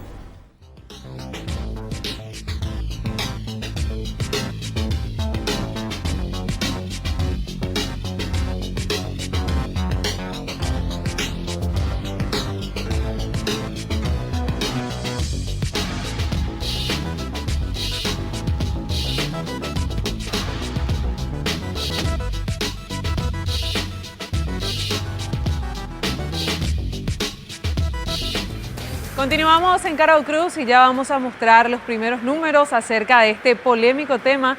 ¿Estás de acuerdo con el cobro de multas a quienes no hicieron el servicio militar obligatorio o la objeción de conciencia? En un 40% la gente dijo que sí está de acuerdo y en un 60% que no está de acuerdo con esta tasa militar seria. Yo le quiero hacer una consulta al general, considerando todo el debate fuera de aire, ¿verdad? Se habla mucho del servicio, de imponer el servicio militar obligatorio o reflotar nuevamente para reencaminar a jóvenes que están perdidos, por decirlo de alguna forma. ¿Qué tan factible es eso para el fin que estaba mencionando, que es la defensa nacional? Eso es un desastre. Era pensar de que los cuarteles están para corregir a los jóvenes ya a los 18 años, totalmente torcidos, y pretender que los cuarteles sean reformatorios o un lugar de rehabilitación de adictos.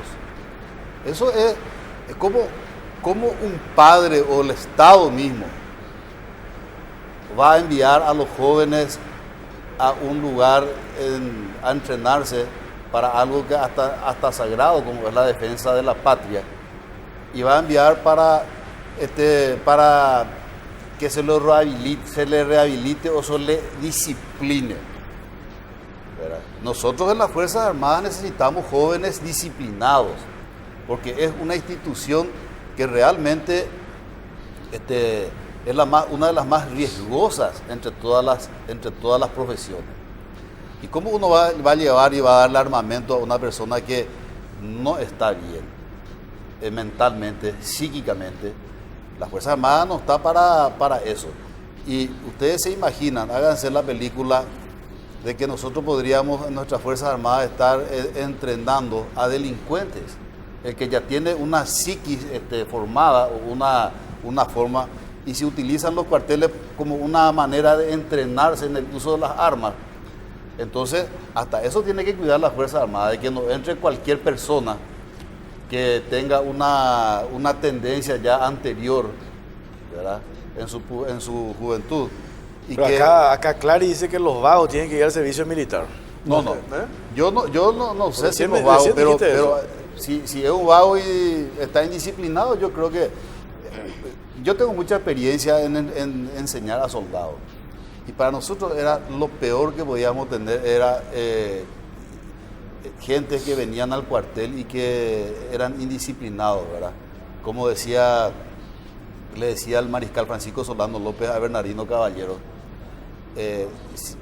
tratar de hacer el reclutamiento sin incluirle a los hijos de las abuelas, porque los hijos de las abuelas eran tan mimados, ¿verdad?, que no se les podía usar en el entrenamiento militar. Abuela Membú, ¿verdad? Entonces, eso también pasa en el cuartel, ¿verdad? Uno no quiere tener gente... Una vez un juez ordena que un joven de 18 años vaya al servicio militar obligatorio, ¿verdad? Y en toda mi formación, en 40 años, jamás se estudió cómo rehabilitar a un adicto, ¿verdad? ¿Cómo nosotros vamos a tratarle a un adicto en las Fuerzas Armadas? Eso es imposible. Claro. Por eso cuando se usa de manera populista, ¿verdad?, vamos a enviar a los jóvenes al servicio militar, están haciendo un mal a lo que es la defensa nacional y a lo que es el servicio militar. Eso es una mala propaganda para las Fuerzas Armadas. Y por eso es que tiene que ser optativo y tiene que ser una vocación ir al servicio militar. Si no es una vocación, no puede ser una imposición. Si no, yo no voy a servir. Cuando algo me impone, que yo hago en contra de mi voluntad, yo no voy a ser bueno nunca. Y el servicio social sustitutivo que deviene la objeción de conciencia, Eva. Claro. ¿Qué puede hacer el joven, por ejemplo, que está en el servicio militar obligatorio y se declara objetor de conciencia? En primer lugar, aclarar que el Consejo Nacional de Objeción de Conciencia se conforma conforme lo que dice la Ley 4013/10 y lo que dice el Decreto 6363/11. Eso es en relación a lo que dice el señor Vidal, ¿verdad? Nosotros convocamos al Consejo Nacional conforme a lo que dice la ley. Un representante de la Comisión de Derechos Humanos de la Cámara de Diputados, un representante de la Comisión de Derechos Humanos de la Cámara de Senadores, un representante del Ministerio de Defensa Nacional, y se procedió al sorteo de los representantes de objetores de conciencia, como dice la ley. Actualmente está conformada en su totalidad y se hizo la primera reunión el viernes pasado 5 de octubre. Primero. Segundo, aclarar también, y el señor Vidal me va a decir que es cierto, en la ocasión que él fue a la Defensoría del Pueblo, yo lo he recibido, nosotros lo hemos recibido, hemos tenido la oportunidad de conversar también defensor del pueblo. Nuestras divergencias, claro, y la ley también es muy clara. Yo siempre suelo escuchar los debates sobre la objeción de conciencia y el servicio militar y me doy cuenta que la gente no lee la ley 4013/10, que podrá tener a criterio del señor Vidal los ciertos sectores en necesidad de ampliaciones o modificaciones, pero es muy clara, dice, todos los jóvenes, porque es una garantía constitucional, está establecida en el 37 de la Constitución, vos tenés derecho a tu objeción de conciencia, en este caso al servicio militar obligatorio, dice, todos los jóvenes que no deseen prestar servicio militar obligatorio, ahí entra la voluntariedad de la que usted habla, Jorge, ¿verdad? No desee prestar servicio militar obligatorio, puede prestar servicio sustitutivo en beneficio a toda la población civil. O sea que también le va a servir a la patria, solamente que no le va a servir en una instrucción militar, lo va a servir en los diferentes sectores en donde la sociedad requiere de esos jóvenes. ¿Y ustedes detectaron, por ejemplo, lugares donde pueden ir los jóvenes? Por supuesto, la ley lo dice. La ley dice instituciones sin fines de lucro, instituciones también estatales, puede ser las gobernaciones, las municipalidades, cuerpos de bomberos voluntarios, asociaciones sin fines de lucro, es un potencial magnífico y la ciudadanía lo va a recibir de una manera muy positiva también, ¿verdad? Entonces está establecida en la ley. La ley le da la facultad al Consejo Nacional para que reglamente cómo lo va a hacer, cómo va a ser el mecanismo de control. Entonces es una cuestión de voluntad, ¿verdad? Y de interpretar correctamente también la ley, porque la objeción de conciencia, a nuestro criterio, es absolutamente válida para que esos jóvenes que están en edad de prestar servicio a su patria, decidiendo si lo quieren hacer bajo instrucción militar o sustitutivamente en beneficio a una población civil que la necesita también, lo puede hacer. Y es así. Claro, lastimosamente se prostituyó la figura de la objeción de conciencia cuando se empezaron a dar carnet de objetor de conciencia en el Congreso, en la gobernación, etcétera, se prostituyó. ¿Cómo se va a prostituir una ley general si está en la ley? No la ley, escucha lo que estoy en diciendo. La ley está. No, en la ley está. Cuando se da por favores, así se va. Por ejemplo, te voy a dar un ejemplo. Una señora le lleva al hijo y le dice al congresista, al que le va a dar, por ley le va a dar el carnet de objetor, le traiga a mi hijo porque él es objetor. La conciencia es una cuestión personalísima, no se puede ir otra persona a decir él es objetor de conciencia, ¿verdad? Totalmente. Eso es lo que te estoy diciendo. Sí. Entonces, ¿qué es lo que pasa?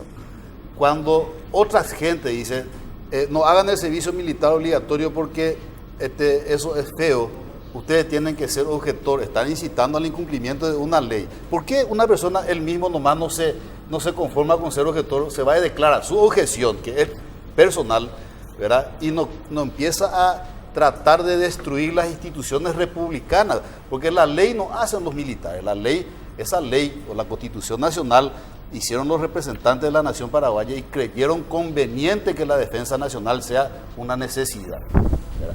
Entonces, estamos ante una tergiversación, ¿verdad? De lo que, y acá hay para todo. Con 70.000 jóvenes, nosotros tenemos para objetores y para el servicio militar, ¿verdad? Es cuestión de que el Estado tenga la capacidad de absorber y organizar los servicios, tanto en la Fuerza Armada como el Servicio Social Sustitutivo, que se les organiza a los jóvenes. Tiene razón cuando dice, no queremos que los jóvenes vayan a algo desorganizado, ¿verdad? Porque eso también demuestra una falta o un desinterés hacia los jóvenes de crearle condiciones adecuadas para que presten un servicio social. Eso, ahí sí yo estoy de acuerdo, que se tiene que prestar en condiciones, hasta si se quiere, respetando los derechos humanos en la Fuerza Armada y también en el Servicio Social Sustitutivo. Tenemos que ir cerrando este bloque. El derecho a la objeción de conciencia es un derecho humano y está establecido en todos los tratados, en todos los pactos, artículo 18 de la libertad de expresión religiosa, artículo 37 en la Constitución Nacional, en el párrafo 5 del artículo 129, y que se haya hecho cuestiones con fines partidarios dentro del Congreso, no es problema del joven, no es problema del objetor, y aparte que nosotros nunca dijimos que nosotros siempre estuvimos a favor de que el joven que quiera hacer que lo haga y que el que se declare. Nosotros trabajamos por el ejercicio pleno al derecho a la objeción de conciencia. Eso sí nosotros hacemos y tenemos justas razones para hacerlo. ¿Por qué? Porque creemos que el servicio militar obligatorio en este país siempre se utilizó para una cuestión de servidumbre, forzosa incluso. Está en la Constitución, pero 147 muertos en los cuarteles, 2 desaparecidos en plena etapa ya después de la caída de la dictadura. Y ahora volver a querer hacer así a rajatabla esto. Parece que es un despropósito. Pensemos en los jóvenes, en los más de 1 millón de jóvenes que están fuera del sistema educativo. 300.000 jóvenes que ni estudian ni trabajan. Y lo primero que sale el viceministro de la Juventud se le dice, vamos a darle servicio militar para que tengan su platita. ¿Por qué no pensamos en capacitarle a los jóvenes en que se vayan obligatoriamente al sistema educativo y dejémonos de joder con el servicio militar obligatorio? Y hagamos bien las leyes. Eso nomás es. La aclaración por último. Para mí es muy importante hacer una aclaración. Sí. No se puede seguir diciendo que no prestar el servicio militar obligatorio es incumplir una ley. Porque acá se vende la idea de que el objetor de conciencia es un un joven indisciplinado que no quiere prestarle servicio a la patria. Y no es así. No es así. La objeción de conciencia es una garantía constitucional. Lo establece el artículo 37 de la Constitución Nacional. No es que el joven que no se va al cuartel es un badulaque o es una mala persona o no quiere prestar servicio. Tiene la garantía constitucional de elegir si quiere irse a prestar servicio militar o hace uso de su garantía constitucional de declararse objetor de conciencia y le sirve a su país en la vida civil. La objeción de conciencia, ¿genera esa obligación de trabajo social en el joven o no? Sí, ellos deben prestar servicio sustitutivo. Sustitutivo. Si Y no no tiene va a que ser prestar gratuito. servicio sustitutivo. Y no tiene que ser gratuito porque no se presume la gratuidad del trabajo. Nadie Pero dice que hay- va a ser hay un gratuito. problema Es que también no ahí. leen la ley. No, Ese es el problema. yo problema le del pego a Estado. hacer la ley Cada electoral. problema cosa que se es escucha, del lean la Estado. ley 4013, es súper clara la ley. La ley dice, si no vas a prestar servicio militar, que es un servicio Claro. activo, entonces te acoges Nos a la tenemos que objeción de ir. conciencia Este y prestar general, servicios Clary tiene civil. 45 años. Se quiere ir hoy a enrolarse a la Fuerza Armada. ¿Puede Hasta o no los 50 puede? dice la Hasta ley. los 50. O sea, ¿puede todavía? Puedo irme. ¿Y qué? Y me voy a ir a fin de año. Yo te voy a contar, Jorge, el voluntariado, No, ¿verdad? Porque cortito, muchas pues veces tenemos que irnos. El servicio el CIMEFOR, por ejemplo. El CIMEFOR no forma parte del servicio militar obligatorio. Es un voluntariado para los estudiantes, Ahí está. ¿verdad? Entonces, Liceo Militar Acostaño, los grumetes de la Marina, el CIMEFOR, son instituciones voluntarias, en donde el joven se presenta voluntariamente. Pero ese servicio... A cumplir con la ley del servicio No, militar. ¿Eh? No va a cumplir. Le sirve como servicio militar cumplido, ¿verdad? Así como también los jóvenes que están en los colegios técnicos, ¿verdad? O sea que hay muchas formas de que el joven esté funcionando. General, tenemos que irnos, pero yo te quiero decir nada. Vos sos así porque siempre fuiste vos sos un Brian porque soy indisciplinado. Es más, yo siempre a los fuiste un 13 Brian. años yo trabajé, fui hijo Siempre soltero. fue un Brian. Los objetores de Hijo conciencia son los más patriotas de este país. ¿Por qué? Porque pensamos que esa plata que va al servicio militar obligatorio para los jóvenes se está sacando para salud, para educación, y no es cierto que los objetores de conciencia no queramos servir a la patria. Los objetores de conciencia estamos por el bienestar de la patria también, solo desde otra perspectiva y desde otra óptica. Gracias, general, gracias, señora. Gracias, Tebolín. ¿Cómo le vamos a peluquear a Clary en el cuartel? Pausa, ya venimos.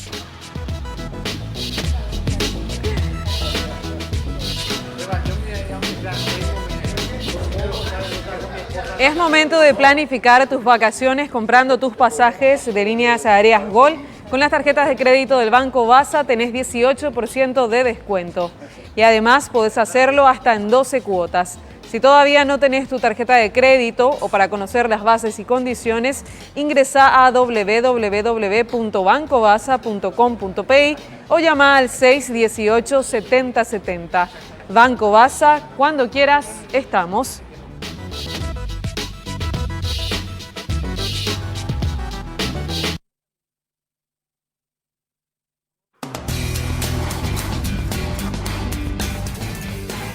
Continuamos en Cara o Cruz y ya tenemos en pantalla los números acerca de la pregunta sobre el servicio militar obligatorio. ¿Estás de acuerdo con el cobro de multas a quienes no hicieron el servicio militar obligatorio o la objeción de conciencia? En un 60% la gente dijo que no está de acuerdo con esta tasa militar y en un 40% dijo que sí. Se mantuvo el porcentaje, bueno, los números con respecto acerca de esta pregunta. 379 personas participaron y ya pasamos al tercer tema de la noche. Gracias, Claudia. Está con nosotros Laura Mendoza. Ella es docente. No debía haber estado jamás aquí en este programa, pero bueno, la irresponsabilidad de los medios de comunicación hacen que esta profesora hoy comparta con nosotros en vivo y en directo. ¿Cuál es la historia de Laura? Un periódico, el diario ABC, la sindicó como una de las personas que sacó documentos de una de las empresas indagadas por la Fiscalía siguiendo la denuncia de enriquecimiento ilícito contra el clan Zacarías. Allí está la profesora Laura Mendoza. Este es el video, la vemos ahí, ella Sí, es. Sí. ella es.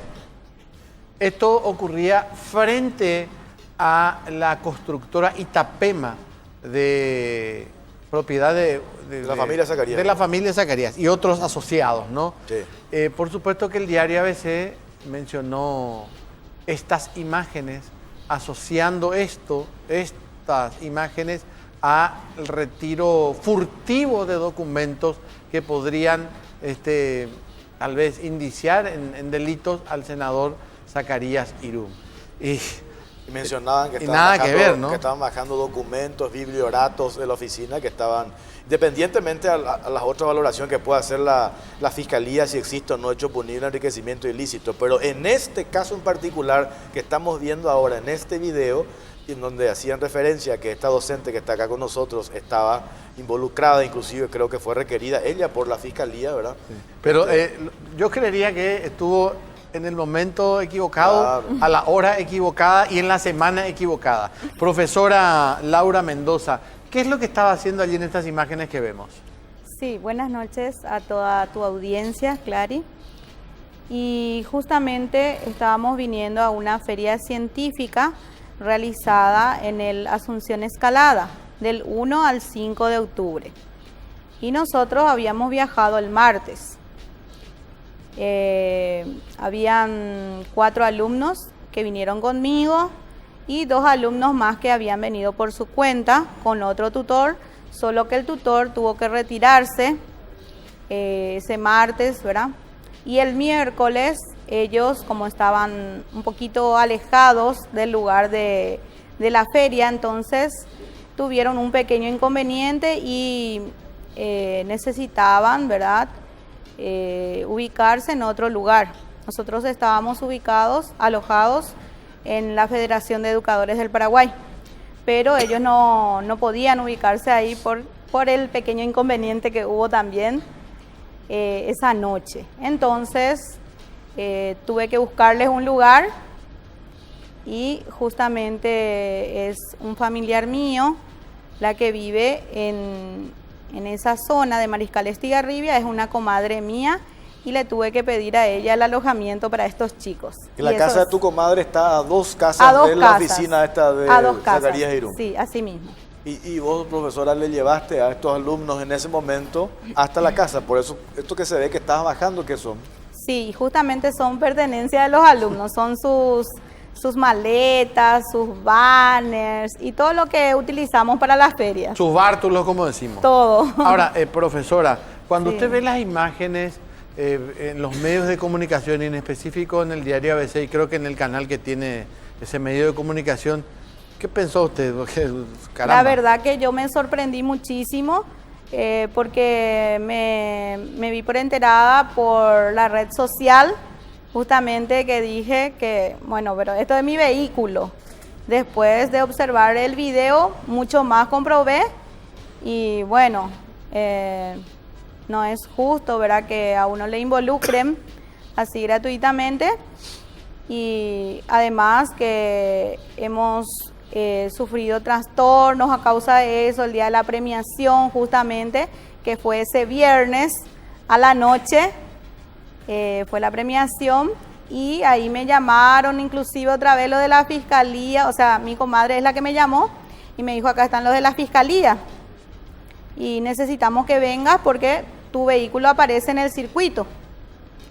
Entonces tuve que irme ahí con todos los alumnos. ¿El medio de comunicación que divulgó estas imágenes se comunicó con usted, profesora Mendoza? No, nada. Y ¿sacaron una rectificación en las últimas horas que usted sepa? Nada. La verdad que muy irresponsablemente este medio periodístico, verá que inclusive fue tapa de diario, pude ver y diciendo, verá que habíamos sacado documentos o guardado no sé qué evidencias. ¿Usted ya lo aclaró con la Fiscalía, profesora? Con la Fiscalía yo ya aclaré esa noche que le digo que me llamaron.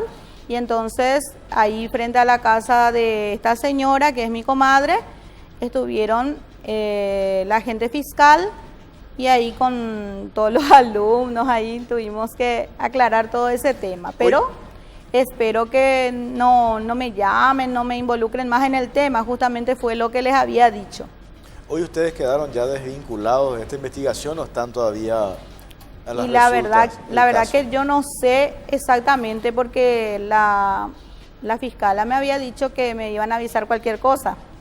Yo, a ver, no sé si tenemos, no quiero meterle en un brete a la gente de producción, pero en el Hoy Digital, la página hoy.com.py, está inclusive el trabajo periodístico de esta gente del canal de ABC, que mencionan, hay un video allí, lo Sí. pueden ver, porque a mí me parece, a ver, peligroso, digamos, como medio o como medios de comunicación, tomarnos ciertas atribuciones. Si bien yo vi el trabajo del periodista, decía, es cuestión de que la fiscalía investigue, ya decía, pero poner nomás la imagen, decía, mira, estaban sacando papeles de la oficina de Zacarías Irún. Caramba, es bastante peligroso. Claro, ese es el problema cuando a veces entramos ya, independientemente de que exista elementos, yo siempre aclaro eso, para hacer las publicaciones ante la presunción de enriquecimiento ilícito, lavado de dinero, etcétera, etcétera. Cuando se incurre en una animaversión y se hace una campaña ya da la sensación de que vale todo. Entonces cualquier hecho así que justo se dio en ese momento, días antes del allanamiento, entonces ellos ya interpretaron directamente sin ninguna verificación, que yo digo, a veces nosotros, y me incluyo, podemos los periodistas cometer errores en la vorágine informativa. Cuando vos estás en una serie podés cometer errores porque es absolutamente normal, pero hay que reconocerlos, ¿verdad? Como mínimo lo que corresponde a una rectificación, llamarla a la señora, hacer la aclaración, y eso incluso engrandece otra vez al medio de comunicación, ¿verdad? Nosotros no podemos equivocar cuántas veces lo hemos hecho, ¿verdad? Pero hay que asumir ese error y no dejar pasar así, y todo lo que incluso sus alumnos también pasaron. La noche de la premiación estaban ustedes como, Sí, antes que celebrar esto que les va a permitir, creo que participar o concursar en un evento internacional, Sí. ustedes estaban encima preocupados por esta situación de que apareció en la portada de un diario, sindicados nada más y nada menos como que escondiendo, secuestrando documentos de la oficina o de la empresa de un senador que está siendo investigado. Así mismo. Y justamente estábamos festejando y en esto suena la llamada y nos pusimos todos preocupadísimos porque no sabíamos qué es lo que nos esperaba, ¿verdad? Y no sé, si es que este medio periodístico también no asume o no se resarce, ¿verdad? En todo lo que diga, que hayan dicho, perdón. Inclusive me están asesorando, ¿verdad? Que yo puedo establecer una demanda por daño moral. A ver, este es el video. ¿Tiene audio esto, por favor? Vamos. Este allanamiento en busca de documentos para comprobar si existe el delito de crimen, en este caso enriquecimiento ilícito, lavado de dinero, entre otros delitos que involucran al senador Javier Zacarías Irún y su familia. Sin embargo, Guillermo, queremos compartir esta información. Accedimos a un circuito cerrado donde llamativamente en horas de la noche, exactamente a las 21:30 aproximadamente, llegan dos vehículos, dos camionetas, descienden varias personas de estas camionetas e ingresan a esta oficina administrativa. Posteriormente llega un vehículo de menor porte, estaciona a pocos metros de esta oficina administrativa. Vamos a tratar de hilar esto. A las 21:23 llega la camioneta, aparentemente una camioneta Toyota Runner. Posteriormente a las 21:24 llega otra camioneta, se estaciona detrás. ¿Esa es usted? A las 21:25 descienden estas personas de las respectivas camionetas. Y a las 21:28 llega este vehículo, un automóvil pequeño, del que descienden varias personas, y se puede apreciar en el circuito cerrado que se levanta el capó trasero del vehículo y se ven a unas personas haciendo una especie de pasamanos, como cargando algo dentro del vehículo. Lastimosamente no se puede observar detalladamente qué es lo que se carga en ese automóvil.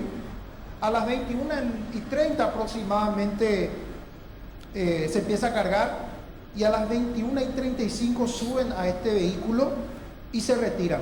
Bueno, gracias, Belén, gracias. Ahora, ojo, la Toyota Runner yo creo que tiene que ser indagada Claro, también. eso aparte. Eso sí que parece que Eso sí llevaban documentos. No sabemos qué estaban haciendo, Bueno, pero en este caso sí. No, pero quiero, para que vean nomás, esta pobre señora que está aquí, vino desde Carapeguá, ¿no? Sí, de Carapeguá. Desde Carapeguá con sus alumnos para una feria estudiantil que se hizo en el Colegio Asunción Escalada, ex nacional de niñas. Bueno, pero voy a leer las redes sociales. Mismo periódico que publicó esto. Los comentarios. Escuchá que bien, profesora. Sí. ¿Cuánto le pagaron a esta señora Sí. para mentir? Yapoína, impopular, defendiéndole a los más ladrones del país. Esa sos vos. Sí, ya. Me ya explico, hay un leí. desenlace, profesora. Sí, claro, tiene todo su, Sí, claro. su cola, ¿verdad? Todo esto. Entonces es un daño totalmente Vos, para a aclararnos, la vos no tenés imagen. nada que ver con Javier No. Zacarías Irún, con nadie. Nada que ver, ni siquiera lo conozco personalmente, nada. Tenés suerte. Pero independientemente, digo yo, porque puede prestarse eso que acabas de leer, puede darse esa interpretación, la profesora está siendo utilizada, hay un hecho objetivo. Y ese hecho objetivo es la feria que efectivamente existió. Pero obvio. Ese evento existió. Ahora, hay otro vehículo ahí. No, eso, por supuesto, la Eso es fiscalía, aparte. la fiscalía Sí. eso tiene que investigar. Pero Aparte. en este caso en particular, digo, ese hecho objetivo existió, ¿verdad? Y se puede corroborar Claro, que yo estaban tengo haciendo todo. allí, que allí está su comadre, que Tengo no todo. tuvieron, esos chicos no quisieron Los quedarse documentos. ahí a dormir donde usted dijo la Federación, creo, de Educadores. Claro. Se fueron a pedir Alojamiento. un alojamiento para pernoctar esa noche. Ese es el elemento objetivo que en este caso hay que valorar, ¿verdad?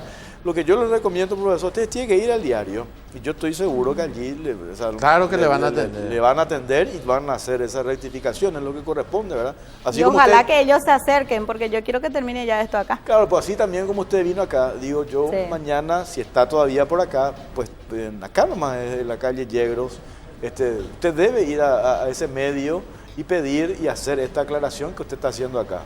Por una Yo cuestión justamente aproveché, ¿verdad? Que ustedes también me llamaron y como que estaba acá en esta zona, ¿verdad? Que vine para el aniversario de fallecimiento de una tía y vine con mis padres, inclusive mi padre anciano que me está esperando. Claro. Así es. Bueno, profesora, Y gracias. mis chicos del colegio querían que les envíe un saludo porque me están atentos ahí A ver. mirando, creo. Bueno, Mandar hubieran el saludo. venido todos, pero bueno. Saludos a todos mis alumnos del Mariscal Estigarribia y del Colegio Nicaragua también. Gracias, profesora Laura Mendoza de Carapeguá. Sí. Gracias por venir. Vale la aclaración. Ella no estaba sacando ningún documento de las oficinas de Zacarías Irún. Ella estaba nomás allí. Justo estaba en el lugar equivocado. Esas carpetas son del evento de ciencias, Sí, ¿verdad? estas son los premios inclusive que hemos obtenido. A ver, para de paso hacer, Sí, ¿cuál es el promoción. Necesitamos auspiciante. premio? Vamos a aprovechar, ¿cuál es la promoción? Esa premiación. Capaz que el diario ABC no. Feria no Internacional de auspicie, nos Ciencia y resalce con Tecnología. eso. ¿Mira? Y sus alumnos salieron seleccionados. Excelente. Sí. Bueno, nos vamos, antes Nos de vamos. irnos, Jorge, 100% de votos escrutados en el Brasil, Jorge y Claudia. A ver. Jair Bolsonaro es el ganador de la justa electoral de hoy, 46.13%. En segundo lugar, Fernando Haddad, 29.13%. Una diferencia de 17 puntos a favor de Bolsonaro. Los brasileños van a tener que volver a ir a las urnas de aquí a 20 días. El 28 de octubre próximo. Así mismo. Bueno, nos vamos, Claudia, lo pendiente, todo. Todo en orden, nos Todo en volvemos orden. a encontrar el próximo domingo, 21 horas. Bueno, nos vamos, ya viene Salvador Ica, viene, ¿verdad? Con toda la... ¿O no? Hoy Tenemos no, hoy una no. programación. Hoy una programación especial, Sí, cierto, me olvidé de todo lo que tiene que ver con el backstage, de la producción Sí, de la película que... Leal. Sí. Claro, imperdible el material que vamos a ver a continuación, los detalles, lo que pasaba atrás de cámaras en la producción de esta película que está aquí ya en Paraguay, estamos hablando de Sí. Leal. Más de 95.000 personas ya la vieron. Igual, en si no cartelera. puedo ver, me grabás y después vemos en casa. Gracias por acompañarnos, buenas noches.